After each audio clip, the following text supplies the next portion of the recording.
Moi, nous, on a un projet original, les Verts. On a un projet d'écologie politique, qui est d'ailleurs global. Et c'est en ça que je dis, il n'y a pas, pour moi, l'écologie, mais je peux concevoir que mon propos peut être contesté, il est de gauche. Parce que ce qu'il y a ailleurs, c'est des politiques environnementales. Et à droite, il peut y avoir des politiques environnementales. Mais nous, on a un projet d'écologie politique qui lie l'environnement et le social, qui lie les situations locales avec la situation planétaire. Donc on est vraiment le sentiment d'être porteur d'un projet qui ne se fond pas dans celui du Parti socialiste. Par contre, on est capable, sur un second tour, de retrouver là des convergences sur des dimensions de solidarité, d'emploi du travail, de défense du service public, où on se reconnaît. Mais notre projet, il n'est pas soluble dans celui du Parti socialiste, parce qu'on a le sentiment, peut-être prétentieux, mais d'avoir un projet nettement meilleur. Voilà. Qu'est-ce qui vous différencie des autres candidats ?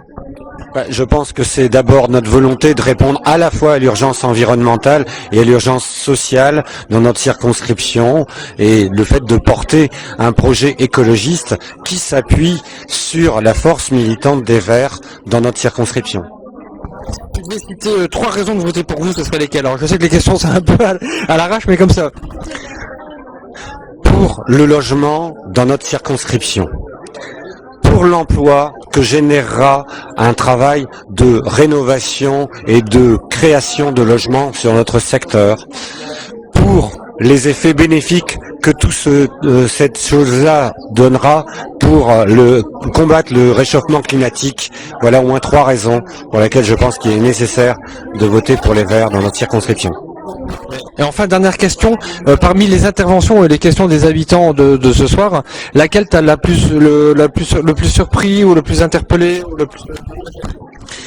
Alors, c'est vrai que venant de Wattrelos, on m'a posé des questions sur la réalité locale de Roubaix, et j'étais content justement de compter sur des élus et militants roubaisiens pour avancer des propositions.